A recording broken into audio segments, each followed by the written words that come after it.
નમસ્કાર મિત્રો, આજે અમે આવ્યા છીએ નસીરપુર ગામે. નસીરપુર ગામમાં આજે જે તમે ઘરની કન્ડિશન દેખી શકો છો કે 3 છોકરા છે, મા બાપ નથી, ઘરે કોઈ છે નહીં, જાતે બનાવીને ખાવાનું છે. અમારા રાકેશભાઈ બાપુ જે છે એ બધી જગ્યાએ ફરતા રહેશે અને એમની મદદ કરતા રહેશે. તો આજે અમે આ નસીરપુરમાં આવ્યા છીએ અને આ છોકરાની મદદ કરી છે. તો રાશન કીટ અમે એમને અર્પિત કરીએ છીએ.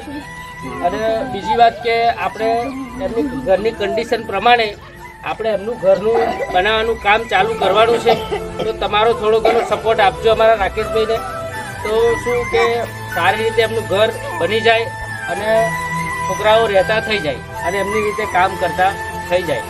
તો મિત્રો આમાં એક કહેવાનું છે ભાઈ કે આ 3 બાળકો અનાથ છે ભાઈ, એમનું ઘર જલ્દી બની જવું જોઈએ. તમને ખબર છે કે આવી કન્ડિશન હોય ભાઈ.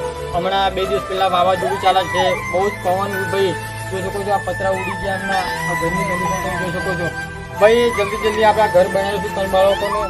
બહુ જ ખરાબ કન્ડિશન છે અને આ વિડીયો ચલો શેર ચાલો કરજો ભાઈ. તમારા એક શેરના કારણે ભાઈ આવા બાળકોની સેવા થઈ જાય સાહેબ. શું કેવું છે? આવી એક શેર કરજો, એક શેર કરશો ને તો આજુબાજુના માણસો જોશે ભાઈ. હું તો આ સામાન કીટ આપું છું ભાઈ. કદાચ મારાથી મોટો દાતા હોય ને આ વિડીયો જોવે તો આ બાળકોનું ઘર બની જાય.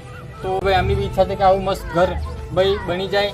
હમણાં વાવાઝોડું ચાલે છે, બહુ જ ખરાબ વાવાઝોડું છે ભાઈ. આ વિડીયો શેર કરજો. જય માતાજી.